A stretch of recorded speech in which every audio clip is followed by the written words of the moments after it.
અમારે ત્યાં એક શાંતુબેન કરીને છે. એ જ્યારે આવ્યા હતા ને અમારી સ્કૂલમાં, ત્યારે માત્ર બ્લાઉઝ, ચણિયો અને સાદી ઓલી પછેડી નાખતા હોય એવી એક સ્ત્રી હતી કે જેને કાંઈ એને આને તાળું ન કહી, એમ કે હાચમણું છે. એટલે આપણે તો વિચાર કરવો પડે એટલે એવા ડિફરન્ટ વર્ગની અંદરથી આવતી. એને કોઈ ભાડે ઘર એટલા માટે નહોતું આવતું કારણ કે એનો દીકરો એટલો બધો તોફાની, યુ ડોન્ટ બિલીવ, કે એની શેરીમાં કૂતરાઓ ન નીકળે કારણ કે અમારો રાકેશ છે એ કૂતરાઓને બટકા ભરી જાય છે. એટલે તમે એની હાઇપર એક્ટિવિટીની કલ્પના કરી શકો છો.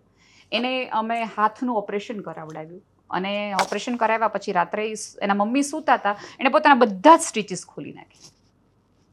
એટલે તમે કલ્પના કરી શકો કે એ બાળક કેટલી હદે મનોદિવ્યાંગ, એનો આઈક્યુ કેટલો ઓછો છે. હવે એ શાંતુબેન રોતા થી લઈને અમે એને અમારી સાથે રાખ્યા, કામ કરતા કર્યા. એનો પતિ આજે વિચિત્ર પ્રકારનો છે, એને 4 દીકરીઓ છે અને માનતાથી ના દીકરો તો જોઈએ જ એમાંથી આવેલો આ દીકરો છે. આજે શાંતુબેન સરસ પિનઅપ સાડીઓ કરે છે. તમે જાઓ તો તમે એને કંઈક આપો તો થેન્ક યુ કહે છે અને આજે બહુ પ્રેમથી કહે છે કે બર્થડે.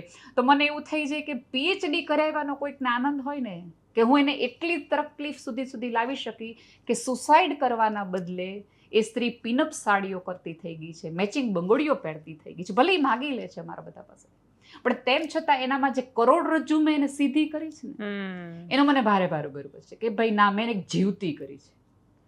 હંમેશા કંઈ જરૂરી નથી પંખે લટકે અટતા હોય છો. ક્યારેક જીવતી હોય ને તેમ છતાં મરી ગયેલી સ્ત્રીને પણ તમે જો ઊભી કરી શકતા હો અને એવડી આવડત અને એવી ક્ષમતા જો ઉપરવાળાએ તમને આપી હોય અને તમે કરી શકતા હોય તો તમે બહુ જ બ્લેસ.